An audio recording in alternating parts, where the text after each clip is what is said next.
Hello guys and welcome back to another video from my YouTube channel, that is Griffith Biology Tutorials.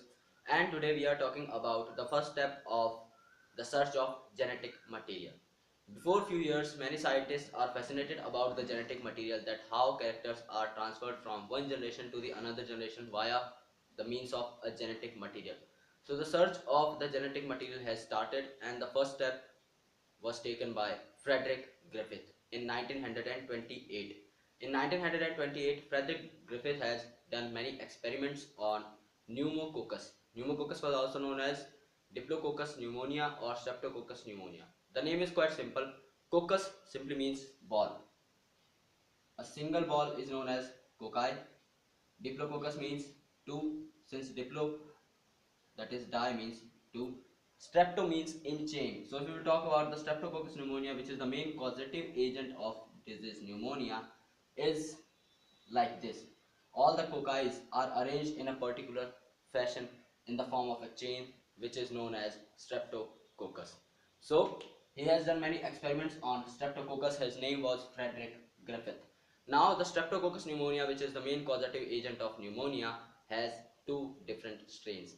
So what are the properties of these two different strains? One strain is known as the R strain or the rough strain, and the next strain was known as the S strain or the smooth strain.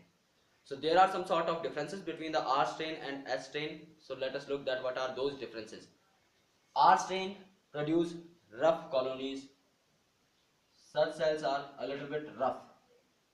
Smooth cells have a particular coat outside them, which is made up of polysaccharide.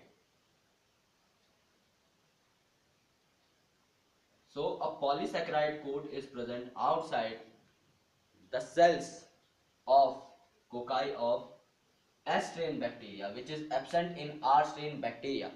Due to this particular polysaccharide coat around the cell, this particular bacteria was resistant to disease, because this particular barrier, this particular coat provides it immunity against different kind of antibodies which are present in our body, which attacks them. So this one is resistant. So since it is resistant, therefore it is virulent, that is causing disease. So this particular strain will be causing a particular disease in human being, that is known as pneumonia. But rough strain lacks this particular polysaccharide coat, therefore it is non-virulent.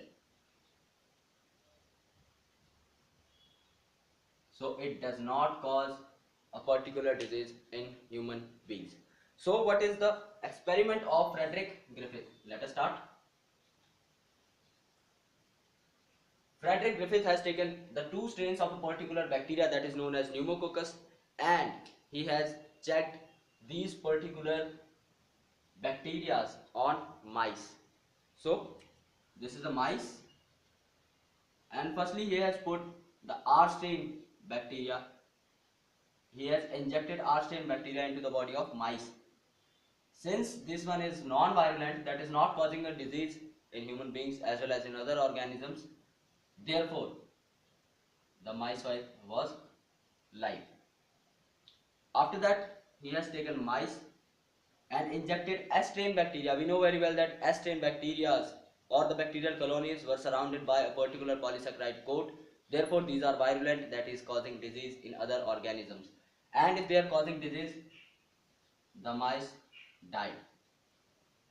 Now the third step was he has heat killed the S strain bacteria.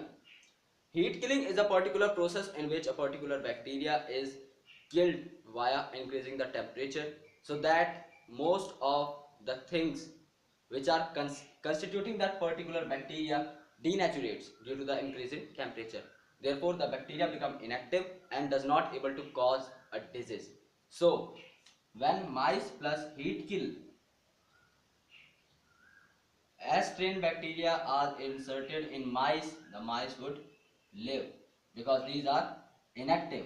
Heat killed S are inactive. In the fourth step, which is the most important experiment done by Frederick Griffith, is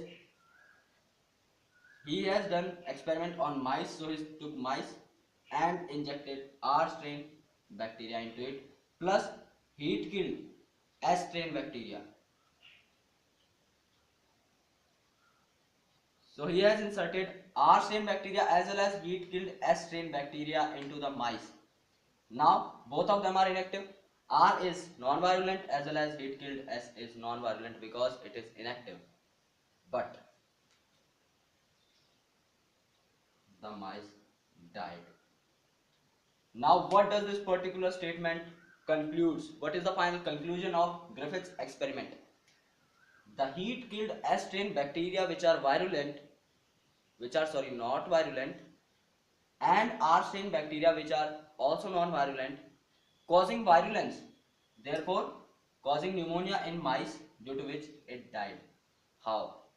Some of the R strain bacteria are getting transformed into S strain bacteria.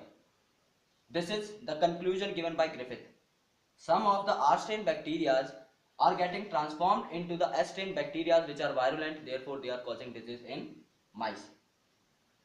And the chemicals, the agents that are passing from R strain bacteria to the S strain bacteria which are responsible for the disease, which are the genetic material, are known as the transforming principle, and this particular experiment done by Frederick Griffith is known as transformation experiment.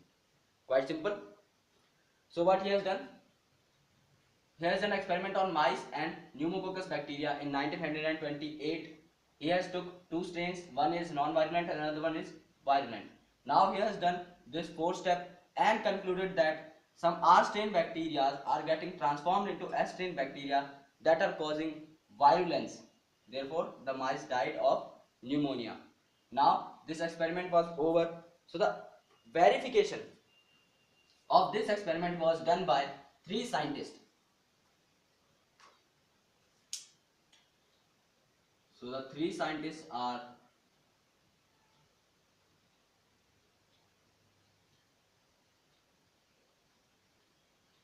Avery, MacLeod and McCarty in 1944. So in 1944, 3 scientists, that is Avery, MacLeod and McCarty, has done the experimental verification of the experiment that has been done by Frederick Griffith in 1928. So what is the experimental verification? They have tried to identify the genetic material. Now, how they are able to identify the genetic material? There are some queries regarding what is the genetic material. So there are 3 or 4 things which are present in cell, that is RNA, DNA and proteins. At that particular time, most of the scientists thought that the genetic material was protein, since it is the most abundant. But as we know today that DNA is the genetic material in most of the organisms, that is plant, animals, except some viruses. In some viruses, RNA serve as the genetic material, which is exception. RNA is the genetic material in very few organisms, that are viruses mainly. In all other organisms, DNA is the genetic material and is the main genetic material. So they have digested all these things one by one.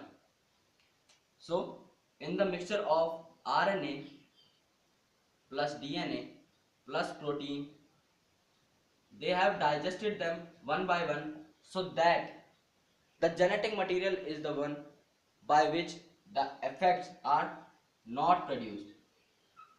Since the genetic material is getting transformed from one cell to another cell, and if it is digested in between, so it will not be proceeded to the next cell. It will not be found in next cell, so it will not produce a kind of effect in another cell. So they have digested different kind of things. Firstly, they have digested a protein by protease. Protease are the enzymes that digest protein. So firstly, they have digested protein by some protease. Since the protein is digested, then the DNA and RNA are getting into the next level. And since DNA is a genetic material, therefore it is producing its effect. Therefore protein is not the genetic material. Now the next step is they have done it with RNAs. In RNAs, it is the enzyme or some chemicals which degrades RNA. So they have degraded RNA. Now the DNA is getting into the next level, so it will produce its effect again. Therefore, RNA is also not the genetic material. At the last, they have done it with DNAs. They have tried to digest the DNA. Since DNA is the genetic material and it is not getting to the next level, not affecting the organism, therefore DNA is the genetic material, because since when the DNA stop passing from one level to the another level, the effects are not shown in a particular cell. Therefore, they concluded that the DNA is the genetic material. After that, many scientists still waited for another experiments. They still told that protein is the genetic material. So this experiment is not the final conclusion that DNA is the genetic material. This question is asked in AIPMT, that is NEET 2017. Who gave the final theory, who gave the final conclusion that DNA is the genetic material, and the answer was Hershey and Chase. And many students have ticked or marked Frederick Griffith or the Avery MacLeod McCarthy, which is wrong, because the final conclusion was given by Hershey and Chase.